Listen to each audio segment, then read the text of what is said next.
Watson appears to be getting more and more comfortable. He talked about kind of his role in Stefanski's offense too. There's nothing to fix. The plays are there. We just got to capitalize. Like I said before, they do a good job of trying to, scheme things and take away what we really want to do. So they have good coaches, good players over there, and that's what they did in the first half. But like I said, we just had to go out there and play our ball. We wasn't really doing that, and we just didn't capitalize on those opportunities in the red zone and the short field position that the defense gave us. And then in the second half, we put on together drives, and we were balanced, and we had those opportunities and capitalized. Like I told 11, and I told everyone else on the offense, just because you drop a ball doesn't mean I'm not going to come back to you. I don't lose confidence in my brothers. I don't lose confidence in what we're doing on offense. Sometimes they get paid too, and we got to make plays, and we wasn't doing that in the first half. But like you said, on that one, I came back to him. We read the coverage right.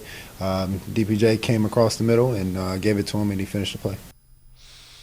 Scott, is it naive to think this is still a new offense for Deshaun Watson? He's still got to know where his first read is, second read.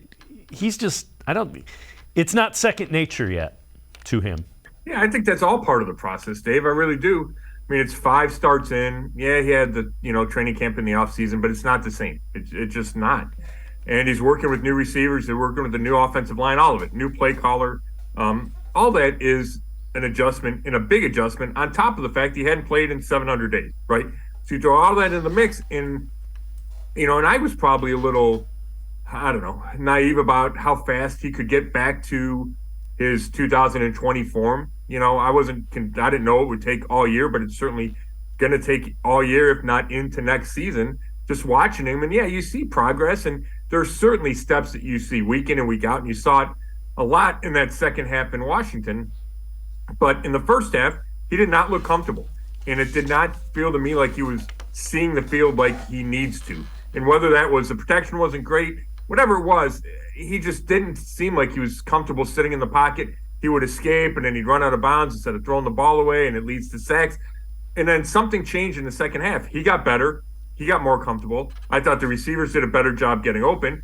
Part of that's the receivers. Part of that is the play calling, and Kevin Stefanski was able to scheme guys open in the second half, right? You look at the Peoples-Jones touchdown and the second Cooper touchdown, they're running wide open, right? So that's a good job of a play call, and it's a good job of Deshaun Watson reading the defense and knowing where to go with the ball. So, and he's run the ball, right? You see the glimpses of, okay, how can they use him as a runner, and how does that help the rest of the offense? And I think all those things are only going to grow the longer he is back, right? The more games he's played since the suspension and the year off, and then the longer he spends with Stefanski and with the guys around him. Yeah, I would agree. And the other thing you saw is there were times where defensive linemen were not bringing him down one-on-one, and he's extending plays that way.